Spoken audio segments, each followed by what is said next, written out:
Aksi-aksi mengerjai seseorang atau yang biasa disebut prank kini kian marak, baik untuk sekedar keseruan di lingkungan pertemanan sampai yang untuk eksis di media sosial. Prank sendiri menurut kamus Cambridge adalah sebuah tindakan lelucon kepada seseorang, namun tanpa menyakiti atau membuat kerusakan. Singkatnya, prank adalah semacam permainan pikiran untuk membuat korban bereaksi atas suatu kondisi yang sudah direkayasa. Buat yang suka prank harus diingatkan agar jangan berlebihan karena bisa berakibat buruk, bahkan bisa berujung maut.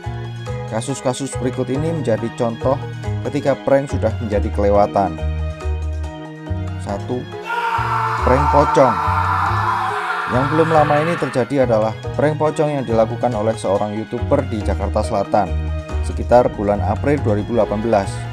Saat melintasi jalan sepi, seorang ibu-ibu dibuat kaget oleh penampakan pocong yang ternyata adalah ulah seorang YouTuber. Tidak terima, ibu-ibu itu kemudian memarahi anak-anak tersebut. Ibu yang mengaku punya penyakit jantung itu juga akhirnya mengadukan perbuatan tersebut ke RT dan RW karena anak-anak tersebut mengaku aksi mereka sudah izin RT setempat. Namun RT dan RW menyanggahnya. Aksi mereka ternyata tanpa izin.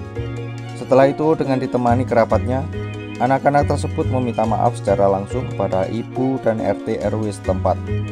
Mereka akhirnya dikenai hukuman membersihkan taman. 2. Sebuah acara TV membuat seorang ibu hamil nyungsep. Seorang ibu yang tengah hamil 8 bulan habis memeriksakan kandungannya ke sebuah rumah sakit di Jakarta Selatan dengan ditemani oleh suaminya. Pada saat dia dan suami sampai di tempat parkir, dia dikejutkan oleh sosok kuntilanak yang menyeramkan. Selain dia dan suami, terdapat 2 perempuan lain yang juga ketakutan dan berlari ke arah si ibu. Spontanitas, si ibu juga ikut berlari ketakutan. Namun malang si ibu kemudian terjatuh dengan posisi menelungkup. Belakangan diketahui kuntilanak tersebut ternyata adalah sebuah prank dari reality show yang tayang di sebuah stasiun televisi swasta. Sedangkan 2 wanita yang ketakutan tadi adalah korban utamanya.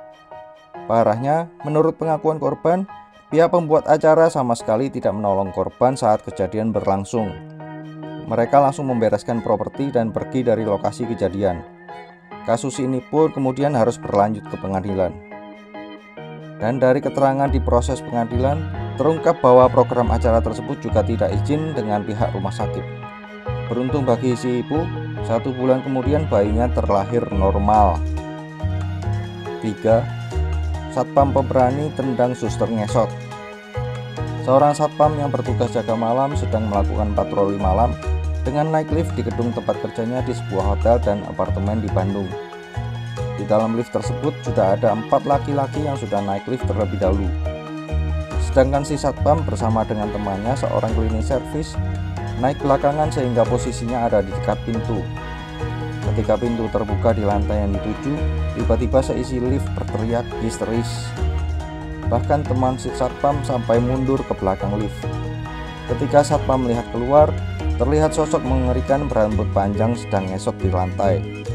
Dengan respons cepat kilat, si satpam menendang penampakan setan tersebut dan berusaha menutup pintu lift. Tapi yang terjadi berikutnya di luar dugaan. Si satpam tiba-tiba dikepung oleh beberapa laki-laki dari dalam dan luar lift. Rupanya mereka mau menakuti seseorang temannya yang ada di dalam lift tersebut. Dan yang lebih apes lagi buat si satpam, ternyata yang ditendangnya adalah anak pemilik hotel dan apartemen tempatnya bekerja, alias anak bosnya. Terjadi pro dan kontra ketika kasus ini viral di jagat maya. Meski banyak yang membela, tetap saja si satpam akhirnya harus duduk di kursi pesakitan. 4. Tewas tersetrum listrik saat berulang tahun. Yang paling tragis dari seluruh kasus di daftar ini adalah tewasnya seorang pemuda pada saat dikerjai oleh teman-temannya pada tanggal 26 September 2016 di BSD Serpong. Korban yang pada saat itu sedang merayakan ulang tahunnya diikat di tiang lampu penerangan di lapangan futsal tempat korban bekerja. Setelah itu korban lantas langsung disiram air oleh teman-temannya dan seketika itu juga korban langsung mengalami kejang-kejang. Korban baru bisa ditolong setelah seorang satpam mematikan aliran listrik. Namun sayang korban tidak terselamatkan. Jadi guys, bercanda itu juga ada batasnya ya. Jangan sampai malah membahayakan diri dan nyawa orang lain. Terima kasih telah menonton video ini. Jangan lupa klik like, komen, dan subscribe. Sampai jumpa di video selanjutnya.